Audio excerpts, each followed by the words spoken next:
You know what they say about good things come to those who wait? Well, I waited 3 years for my wife to finally trust me enough to get the help she needed. 3 years of watching the woman I loved destroy herself with paranoid delusions. This is my story. And before you judge me, hear me out. My name is David, and 2 years ago, I thought I had the perfect marriage. My wife, Sarah, and I had been together for 6 years, married for 3. Everyone said we were the ideal couple. I worked hard as a marketing executive to provide for us, and Sarah was everything to me. But about 18 months into our marriage, things started changing. It began with small things.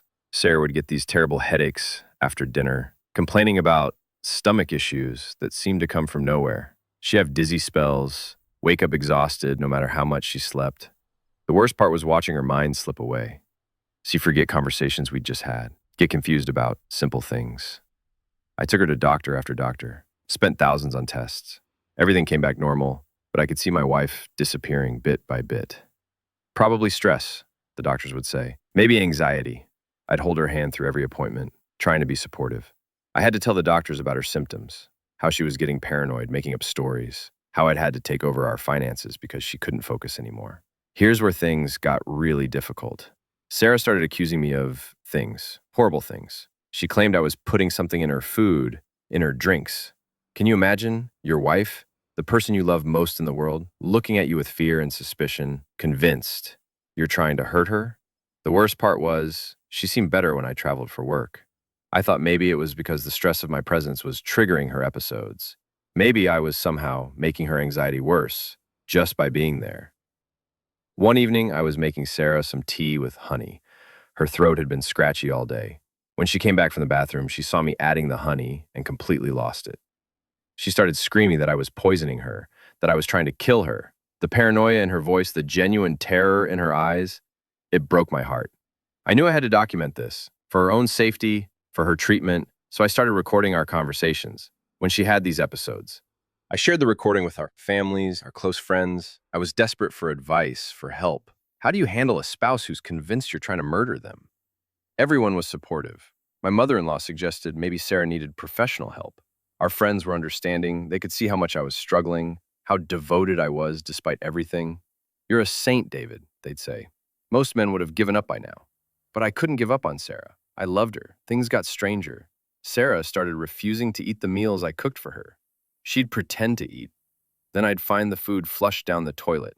She insisted on sleeping in our guest room, claiming my snoring was keeping her awake. I was hurt, but I understood. In her mind, I was the enemy. I had to be patient, had to find a way to help her accept treatment. I started researching her symptoms online, trying to understand what might be wrong. Was it early onset dementia? Some kind of neurological disorder? I read about heavy metal poisoning, about how environmental toxins could cause paranoid behavior. I increased Sarah's life insurance. I know how that sounds now, but at the time, I was terrified she might hurt herself. Her mental state was deteriorating so rapidly, and I'd read about people with paranoid disorders sometimes becoming self-destructive. I talked to her doctor about her condition, kept detailed notes about her symptoms. I wanted to make sure there was a record of everything, in case we needed it for her treatment. My friend Marcus, who's a pharmacist, helped me research different medications that might help. We looked into supplements that could reduce anxiety, things that might clear up brain fog. I thought maybe a change of scenery would help Sarah. My cousin offered us his lake house, quiet, peaceful, away from the stress of the city. I started making plans, buying equipment for outdoor activities. I thought maybe if we could reconnect with nature, away from all the triggers. I researched the area, looked up activities we could do together. I was so hopeful that this could be our fresh start. Sarah's setup. Looking back, I realized Sarah had been planning something. She'd set up that guest room as her recovery space, but now I know she was using it to spy on me. She must have installed cameras. She was documenting everything I did, twisting my attempts to care for her into something sinister. When I'd check on her at night, making sure she was breathing okay, making sure she hadn't hurt herself, she was recording it all. The night everything fell apart, Sarah invited her friend Lisa over for dinner. I was so happy. It had been months since Sarah had wanted to socialize. I made her favorite pasta, the one with the special sauce she used to love. But something was wrong. During dinner, I started feeling strange, disoriented, confused.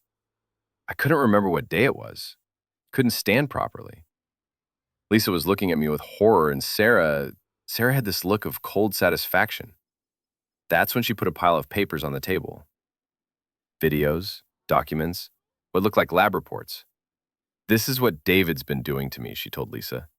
This is proof. As I sat there, affected by whatever Sarah had done to me, I watched my wife destroy my life. She'd collected evidence of my supposed poisoning attempts. She'd twisted every moment of care, every attempt to help her into something evil. The video showed me checking on her at night, but in her narrative, I was some kind of predator. My research into her symptoms became planning the perfect murder.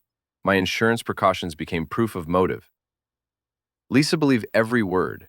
By the time the ambulance arrived, she was holding Sarah's hand, looking at me like I was a monster. The police searched our house, found my research materials, my notes about Sarah's condition. They found the supplements Marcus had helped me obtain, natural compounds I'd hoped might help with her brain fog.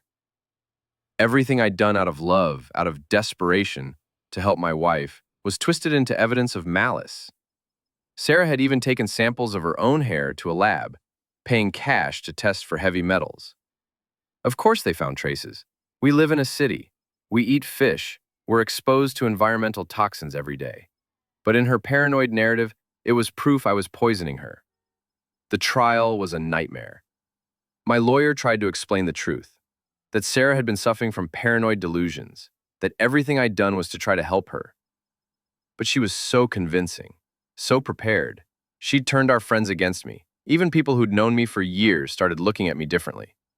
The jury saw the videos, heard the testimony, looked at the evidence Sarah had so carefully compiled over 3 years. They didn't see a husband trying to save his wife. They saw a monster, guilty, 15 years. Marcus got 8 years just for trying to help me find supplements for Sarah's condition. Even now, sitting in this prison cell, I'm still trying to understand how the woman I love so completely could destroy my life so thoroughly. They say good things come to those who wait.